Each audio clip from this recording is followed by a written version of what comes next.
It is sadly all too common for local churches to become separated from their community. It's understandable in some ways. We're all busy people and we get sucked into the busyness of running the church. PCCs, rotas, services, safeguarding, finance, managing the building. More of our time is spent in the church and less in the community. That means we slowly become detached from the joys, needs and shape of the community of which we're a part.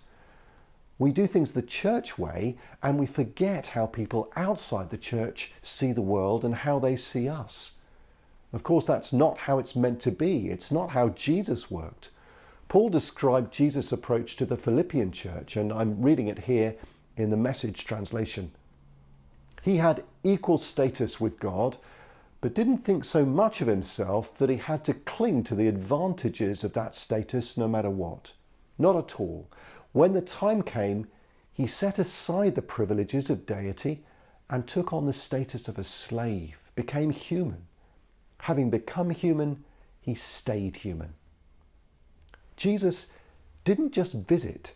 He became one of us, lived among us, shared our joys, our hurts, our sorrow and excitements.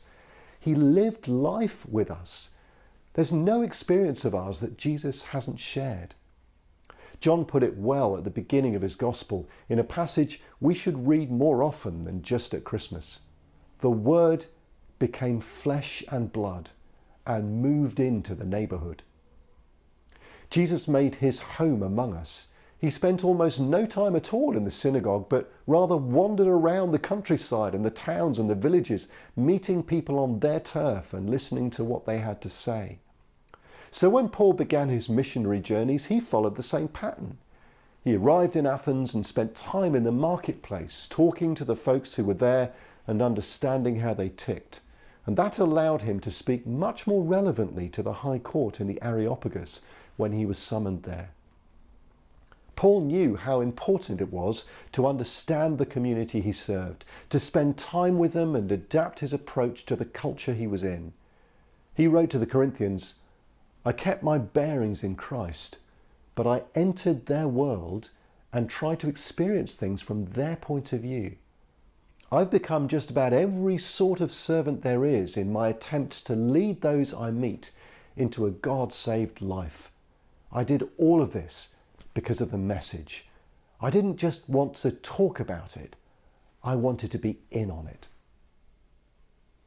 So if we're going to build community, we're going to have to be truly a part of the communities that are already there. We're going to have to move into the neighbourhood just as Jesus did, rather than simply visit once in a while.